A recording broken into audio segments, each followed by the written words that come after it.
Genesis chapter 21. The Lord visited Sarah as he had said, and the Lord did to Sarah as he had promised.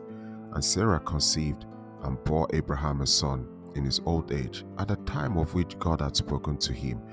Abraham called the name of his son, who was born to him, whom Sarah bore him, Isaac. And Abraham circumcised his son, Isaac, when he was 8 days old, as God had commanded him. Abraham was 100 years old when his son Isaac was brought to him. And Sarah said, God has made laughter for me. Everyone who hears will laugh over me. And she said, who would have said to Abraham that Sarah would nurse children? Yet I've bore him a son in his old age. And the child grew and was weaned, and Abraham made a great feast on the day that Isaac was weaned. But Sarah saw the son of Hagar the Egyptian, whom she has borne to Abraham, laughing. So she said to Abraham, cast out the slave woman with her son, for the son of a slave woman shall not be heir with my son Isaac. And the thing was very displeasing to Abraham on account of his son. But God said to Abraham, be not displeased because of the boy and because of your slave woman.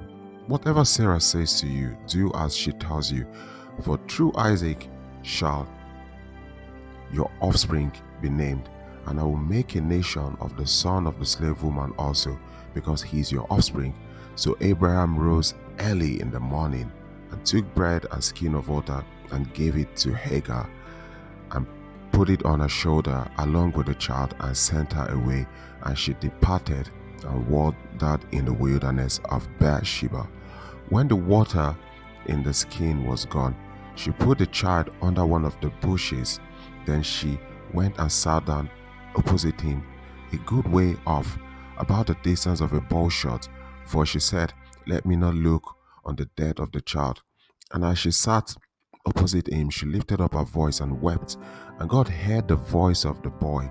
And the angel of God called to Hagar from heaven and said to her, what troubles you, Hagar? Fear not, for God has heard the voice of the boy where he is.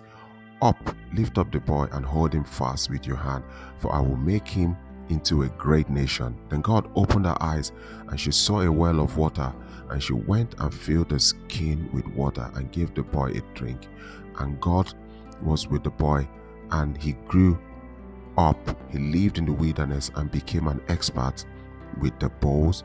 He lived in the wilderness of Paran, and his mother took a wife for him from the land of Egypt. At that time, Abimelech and Phicol, the commander of his army, said to Abraham, God is with you in all that you do. Now therefore swear to me here by God that you will not deal falsely with me, or with my descendants, or with my posterity.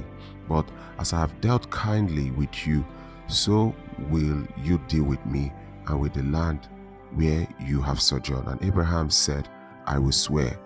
Then Abraham reproved Abimelech about well of water that Abimelech's servant has seized. Abimelech said, I do not know who has done this thing. You did not tell me, and I have not heard of it until today. So Abraham took sheep and oxen and gave to Abimelech, and the two men made a covenant. Abraham set 7 ewe lambs of the flock apart. And Abimelech said to Abraham, what is the meaning of these 7 ewe lambs that you've set apart? He said, these 7 ewe lambs you will take from my hand, that is, may be witness for me that I dug this well. Therefore that place was called Beersheba, because there both of them swore an oath. So they made a covenant at Beersheba. Then Abimelech and Phicol, the commander of his army, rose up and returned to the land of the Philistines. Abraham planted a tamarisk tree in Beersheba and called there on the name of the Lord, the everlasting God.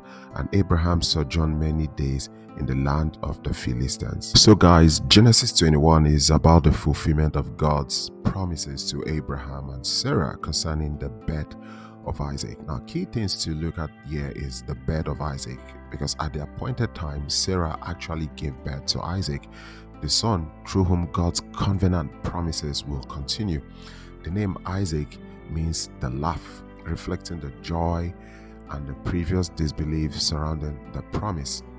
And then we could see the covenants and circumcision, because in this chapter it reinforces the covenant through the ritual of circumcision of Isaac on the 8th day, as God had commanded Abraham to do for every male born in his household. And then we could also see conflict and separation, because tension rose between Sarah and Hagar, which led Sarah demanding that Abraham send Hagar and her son Ishmael away. Abraham, of course, was not happy with it, because Ishmael is actually his son.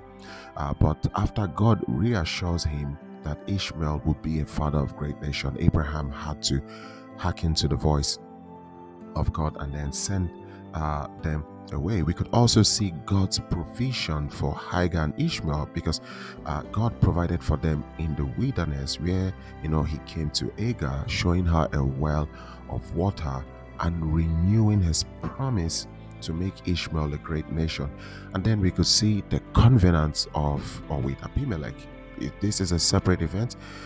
Abraham makes kind of a peace treaty with Abimelech, the king of Gerar, that solidifies Abraham's rights to the well at Tel Beersheba, which still stands till this day when you travel to the Holy Land of Israel. And there, this established a lasting covenant between their descendants to come. And then we could see divine timing and faithfulness, because the chapter further emphasizes that God promises are fulfilled in his perfect timing, even when circumstances appears to be impossible. And then we could see God distinguishing the chosen line, because the story now continues, the theme of God's chosen line of descent, whereby now from Abraham that covenant now flows to Isaac as the heir to the covenant of God's promise. Although Ishmael was conceived of Abraham, but Ishmael was not the covenant child, Isaac was the covenant child. So guys, until the next chapter, stay blessed and God bless you.